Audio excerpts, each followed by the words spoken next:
मुअज़्ज़ज़ हाज़िरीन stage पर जलवा फरोज़ उलमाए किराम शुअराए निज़ाम बाशिर लगाने मिसरोली आप बहुत बहुत मुबारकबाद कि आपके महल्ले के बच्चों ने जो प्रोग्राम पेश किया है यकीनी तौर पर काबिले फख्र है काबिले दाद है असातिज़ा ने जो मेहनत की है वो भी काबिले मुबारकबाद है हज़रत मौलाना अली मियां नदवी रहमतुल्लाह अलैह ने लिखा कि किसी भी बच्चे को इस अंदाज से तालीम लो, इस अंदाज से पढ़ाओ, इस अंदाज से सिखाओ तो उसको ये लगे कि उसको कुछ ट्रॉफी पेश किया जाता है, बिस्किट पेश किया जाता है, ये न लगे कि इंजेक्शन दिया जा रहा है।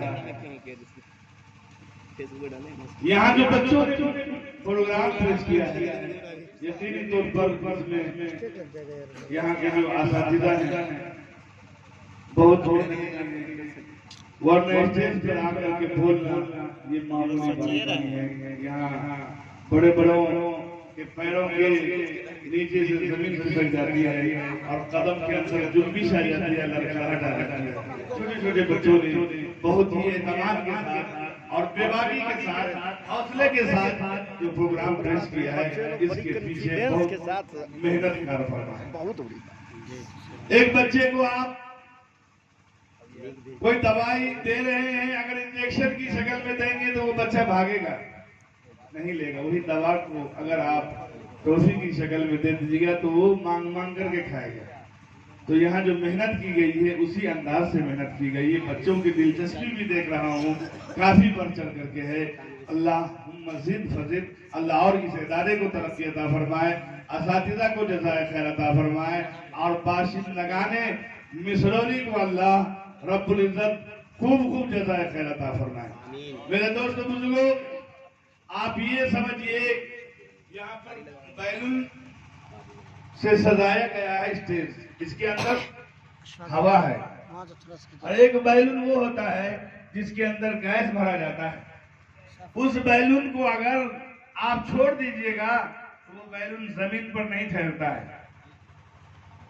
क्या हाफिज सईद साहब, वो बैलून नहीं ठहरेगा, वो ऊपर उड़ जाएगा। इल्म और तालीम वही गैस है।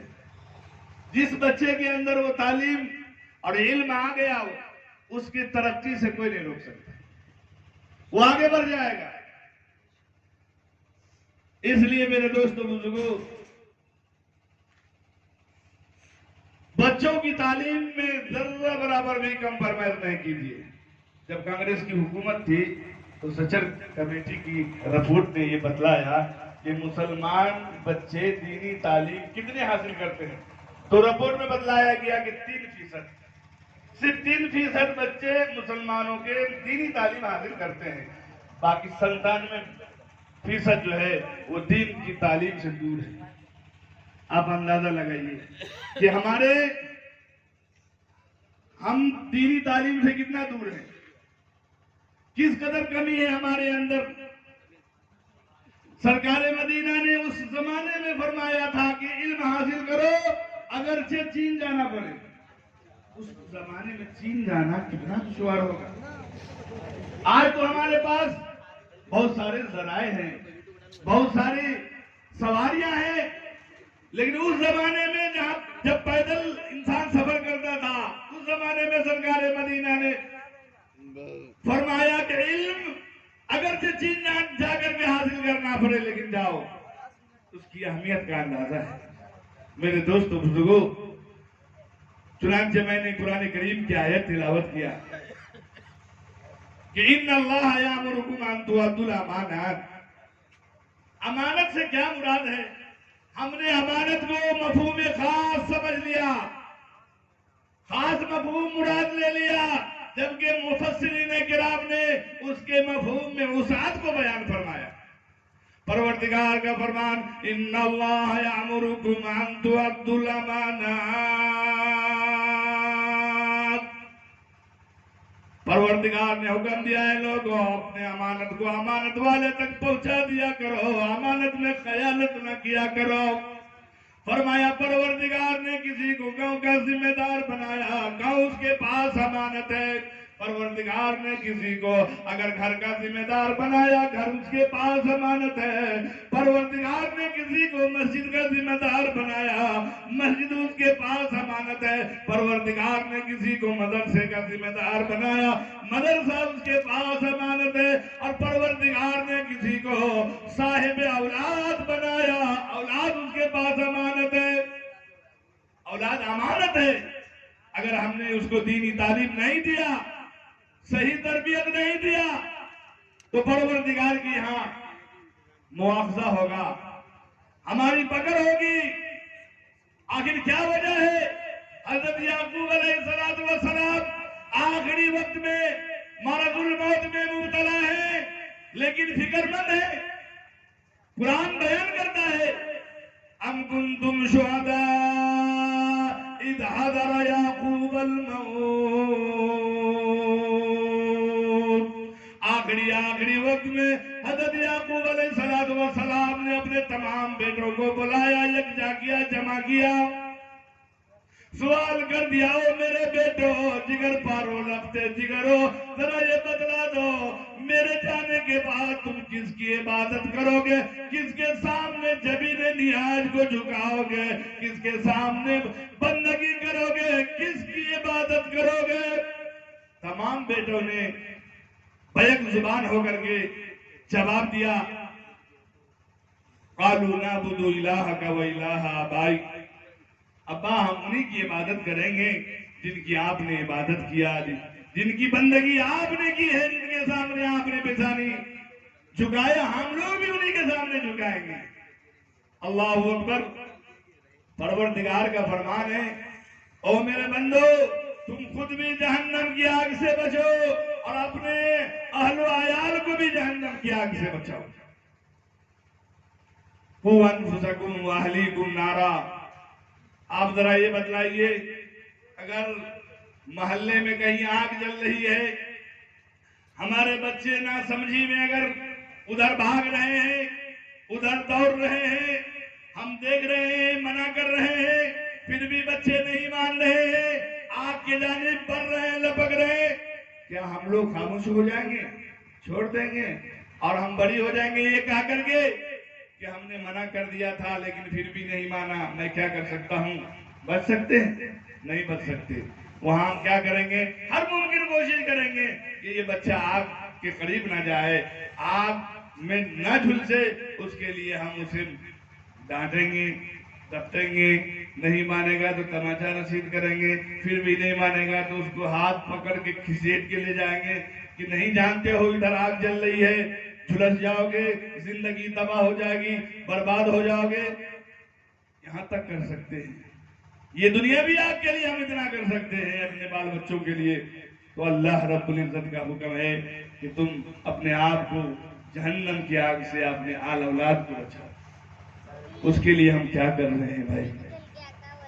हम कितनी फिक्र रखते हैं अपने बाल बच्चों के बेहद।